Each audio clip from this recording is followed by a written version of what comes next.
5, 4, 3, 2, 1. Ignição de motores. Decolagem. O programa aéreo está no horário. A resposta do veículo espacial é normal. O voo é tranquilo. Pouquíssimas turbulências.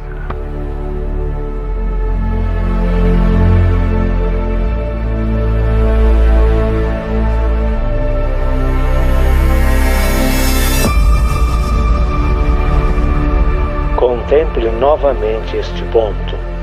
É aqui, é o nosso lar, somos nós. Nele, todos aqueles que você ama, que você conhece, que você já ouviu falar, cada jovem casal apaixonado, cada professor moralista, criadores e destruidores da civilização, todos os santos e pecadores da história da nossa espécie viveram ali, nesse grão de poeira suspenso num raio de sol. Talvez não exista maior comprovação da loucura das vaidades humanas do que esta distante imagem do nosso minúsculo mundo. Viaje no tempo para descobrir como os eventos da história do nosso mundo sugerem que não estamos sozinhos no universo e que o nosso pálido ponto azul tem um propósito.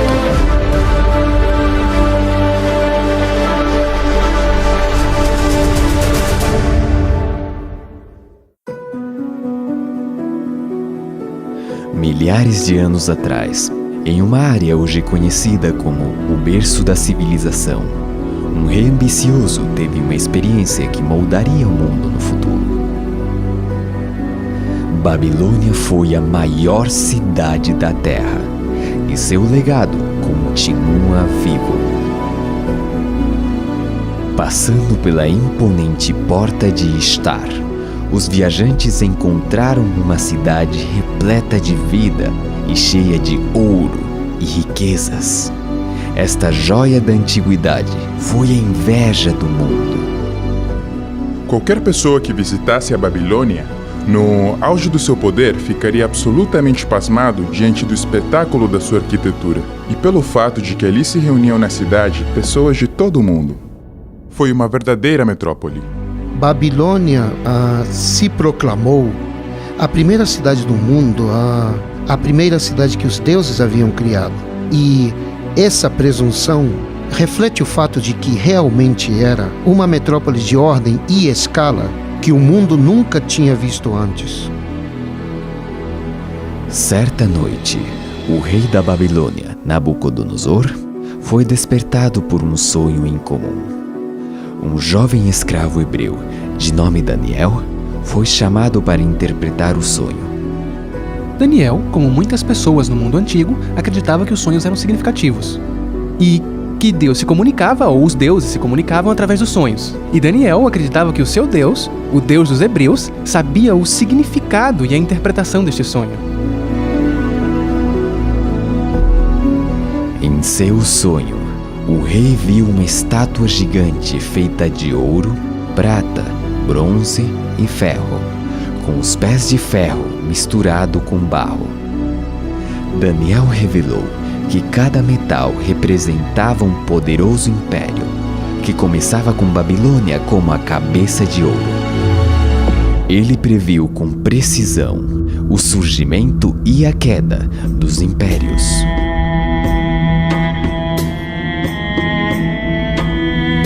Mas que evidência há de que Daniel escreveu sobre estes eventos antes deles acontecerem? Os manuscritos do Mar Morto contêm seções do livro de Daniel e são datados do século II a.C. O historiador judeu Joséfo conta que os escritos de Daniel foram apresentados a Alexandre o Grande quando visitou Jerusalém no século IV a.C. E os estudiosos têm demonstrado que o aramaico usado no livro de Daniel se encaixa perfeitamente ao aramaico do VI século a.C. A primeira vez que ouvi falar sobre este sonho, devo admitir que estava cético. Me refiro a que É difícil acreditar que mais de 2000 anos de história humana foram antecipadamente relatadas num sonho de somente 150 palavras. E eu fui confrontado com a ideia de que ou estamos lidando com algo que poderia ser uma farsa, uma mentira, ou algo sobrenatural está em jogo. Daniel havia predito que um império representado pelo peito e braços de prata se levantaria para conquistar Babilônia. No auge do domínio babilônico, Daniel predisse que se levantaria um reino inferior.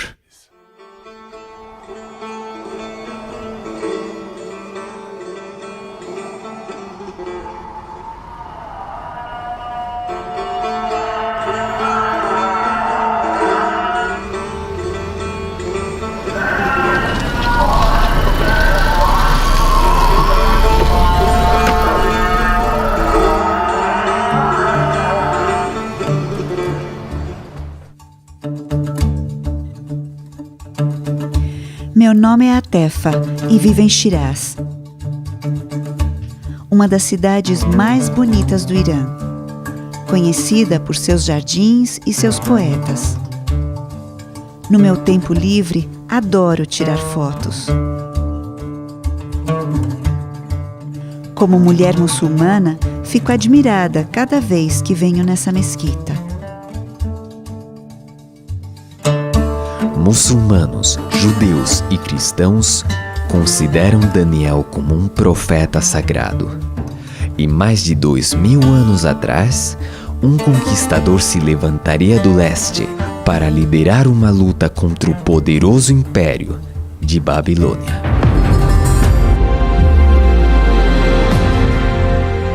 Por alguns anos antes da queda de Babilônia, os babilônios sabiam que o rei do que eles chamavam Parso ou Pérsia, um homem chamado Ciro, estava conquistando grandes partes do mundo além das suas fronteiras. Depois de se unir com seus vizinhos, os medos, Ciro liderou os 2 exércitos em uma série de vitórias famosas, consolidando seu nome como uma estrela em ascensão. Mas essa ascensão não estaria completa sem a conquista de Babilônia. Heródoto retrata Ciro como o modelo de um grande conquistador e Babilônia como a maior conquista de Ciro, o prêmio supremo. E era o prêmio supremo porque era o osso mais duro de roer.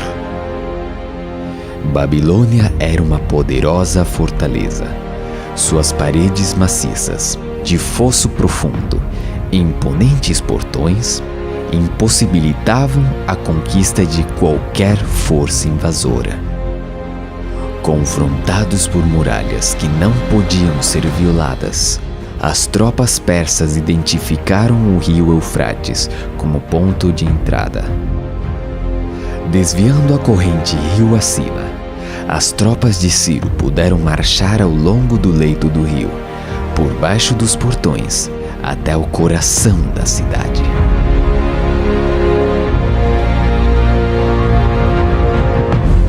As muralhas de Babilônia pareciam inexpugnáveis a qualquer força invasora. E ainda assim, em um dos grandes mistérios da história, a cidade de Babilônia caiu em uma única noite nas mãos de Ciro.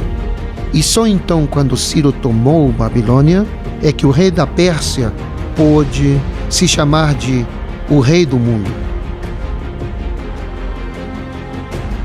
A conquista de Ciro lançou as bases para o Império Medo-Persa. Seus grandes complexos palacianos ainda podem ser vistos hoje. Quando percorro as ruínas dessas cidades antigas, sinto uma forte ligação com o passado. Sinto que o legado e as mensagens do passado continuam vivos hoje.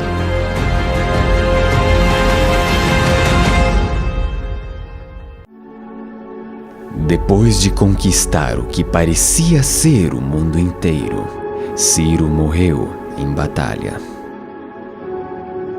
Sua tumba é um testemunho permanente do seu legado. Hoje, Ciro ainda é reconhecido como um dos maiores heróis do nosso país. O império que ele criou foi construído sobre a base do respeito pelos outros e um desejo de paz permanente. Eu acho que é algo que todos nós queremos.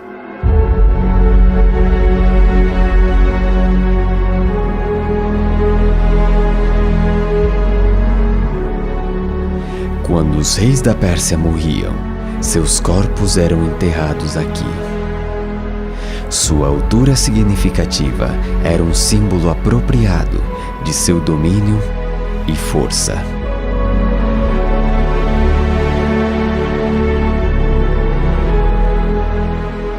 Mas há uma tumba inacabada neste lugar. O último rei persa estava apenas começando o seu reinado, quando se deparou com um agente da profecia de Daniel. Um jovem e valente general das colinas da Macedônia havia posto seus olhos na Pérsia. O Império Medo-Persa havia conquistado Babilônia, tal como Daniel havia predito. Mas a seguinte predição de Daniel se refere ao surgimento de um terceiro império, um de bronze, que governaria sobre toda a terra.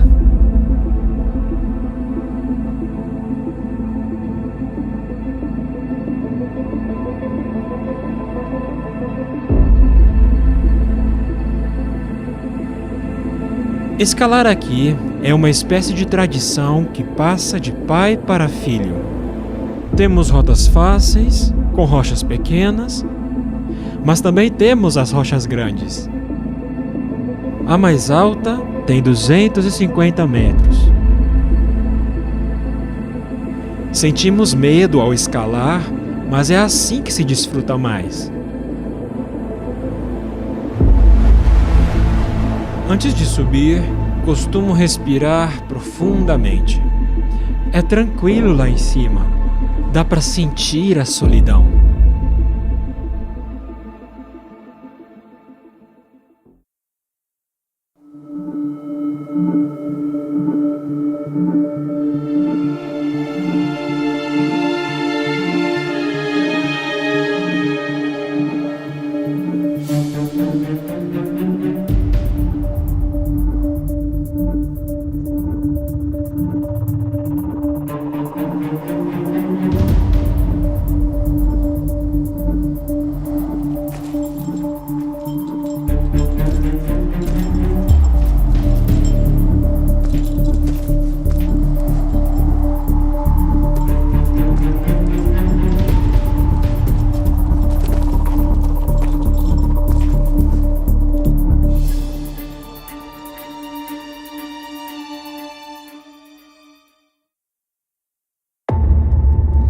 Hoje os mosteiros adornam os picos desses penhascos escarpados.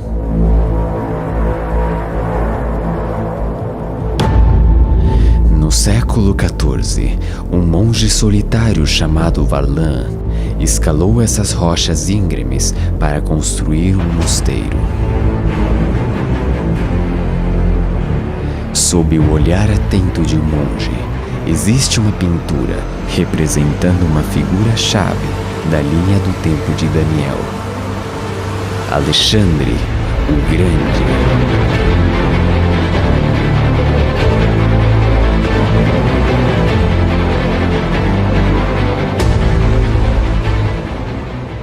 Alexandre nasceu no pequeno estado da Macedônia. Ao se tornar rei aos 20 anos, ele propôs o impensável: invadir o poderoso Império Persa. As primeiras vitórias encheram Alexandre de confiança, mas seria a planície empoeirada de Gaugamela onde Alexandre arriscaria tudo.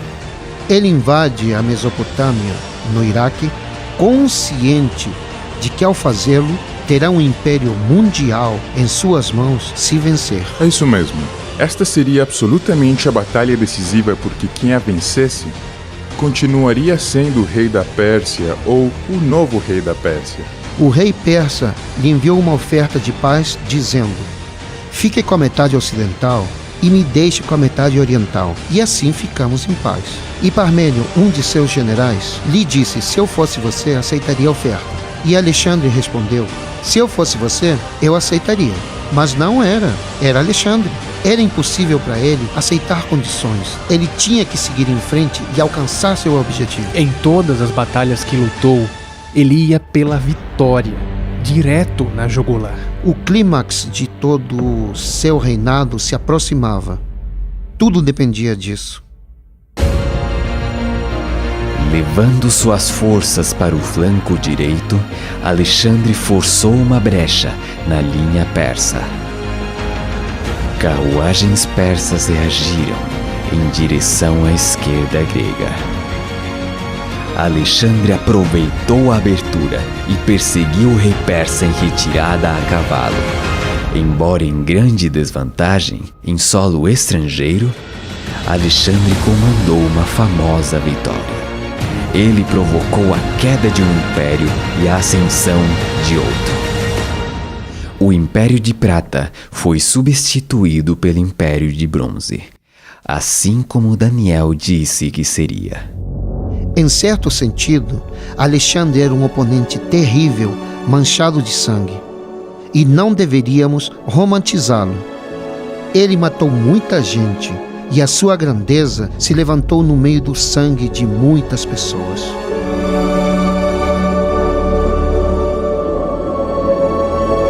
Alexandre se estabeleceria em Babilônia, no antigo palácio do rei Nabucodonosor.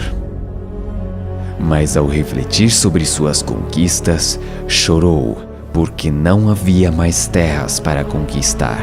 Alexandre estava literalmente fazendo história. Ele marca a transição de uma era para outra. Sem a genialidade de Alexandre e sem a revolução militar que iniciou Felipe, seu pai, é perfeitamente possível imaginar um mundo onde o Império Persa ainda existisse. Em muitos sentidos, eu diria, assim como outros já disseram antes de mim, Alexandre Magno foi a sua própria maior criação. Seu império grego havia conquistado o mundo então conhecido com assombrosa velocidade. Um homem cumpriu a profecia de Daniel. Daniel previu que um quarto império tomaria o poder global. Finalmente haverá um quarto reino, forte como o ferro. E assim como o ferro despedaça tudo, também ele destruirá e quebrará todos os outros. Localizada no coração do mar Mediterrâneo, é uma cidade que passou da escuridão a se tornar o centro de um império global. Roma, Caput Mundi, capital do mundo.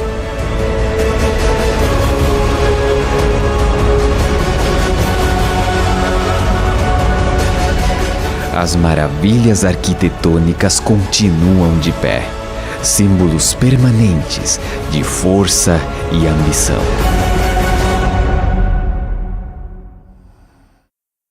Durante mais de 20 anos, Adriano Morabito estudou os alicerces do Império Romano, profundamente escondidos abaixo do solo.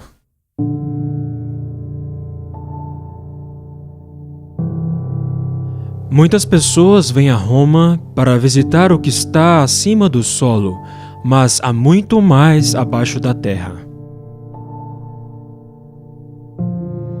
Roma era uma mega cidade do passado.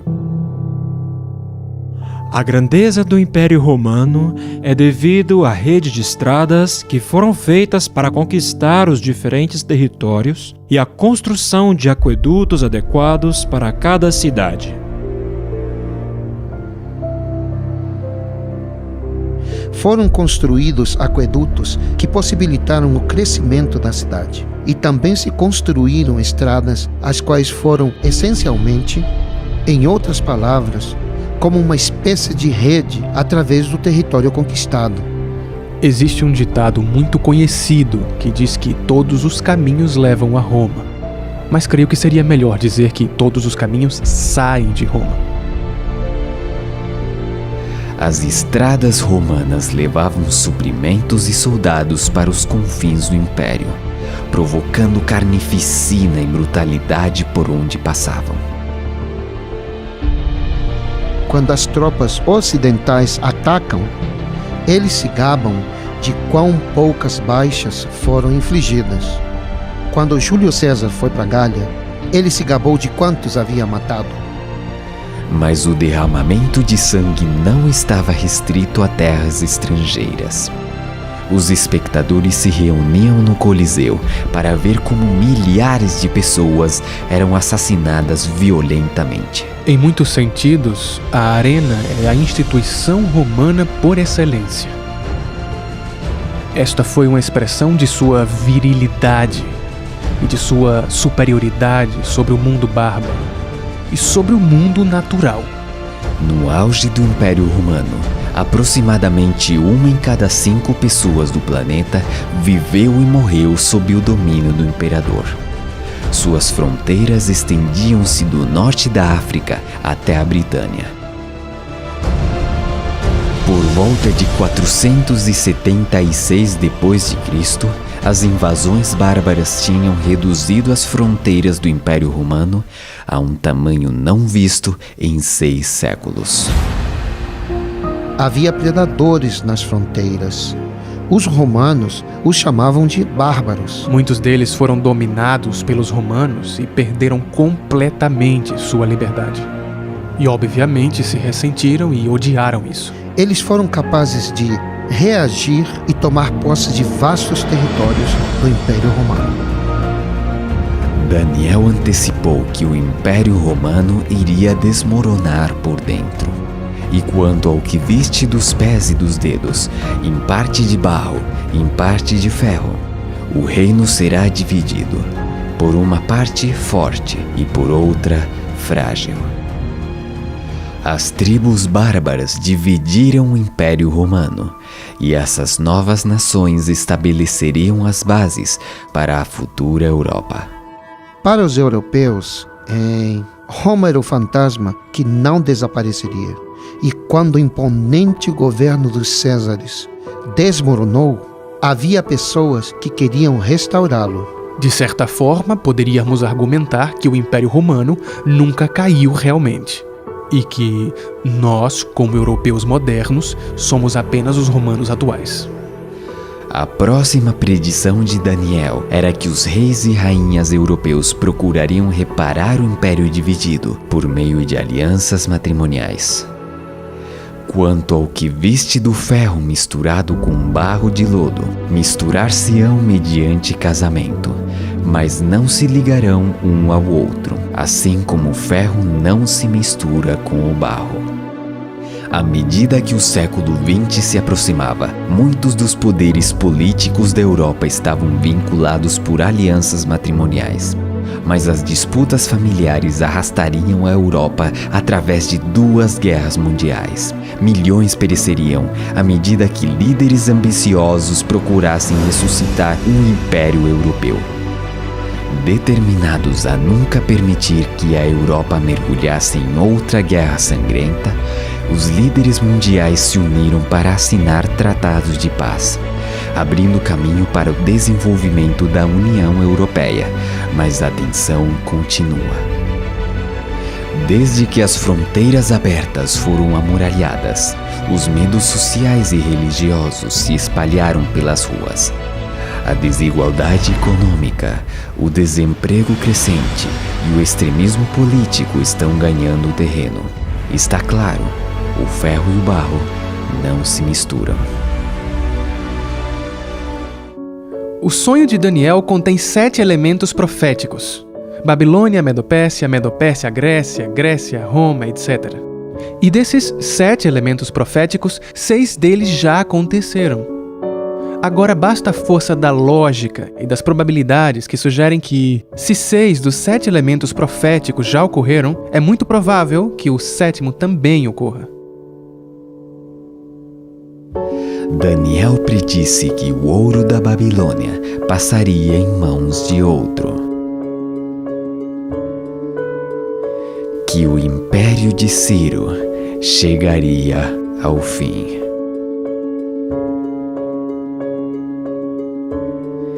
Que o egoísmo e a cobiça dos impérios do homem nunca poderiam ter sucesso. Que a força e a brutalidade do Império Romano encontrariam seu rival.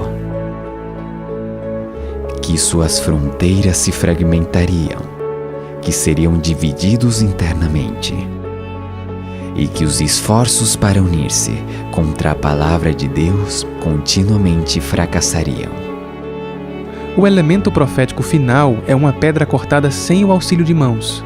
Essa é a maneira que Daniel expressa uma intervenção sobrenatural que golpearia a imagem nos pés de ferro e barro. Isso significaria o fim de todos os reinos terrestres e que Deus estabeleceria finalmente seu próprio reino eterno. Hoje, o nosso pálido ponto azul está posicionado no final da linha do tempo de Daniel. Ele antecipou que durante o tempo da Europa moderna, Deus retornaria à Terra para estabelecer seu reino eterno.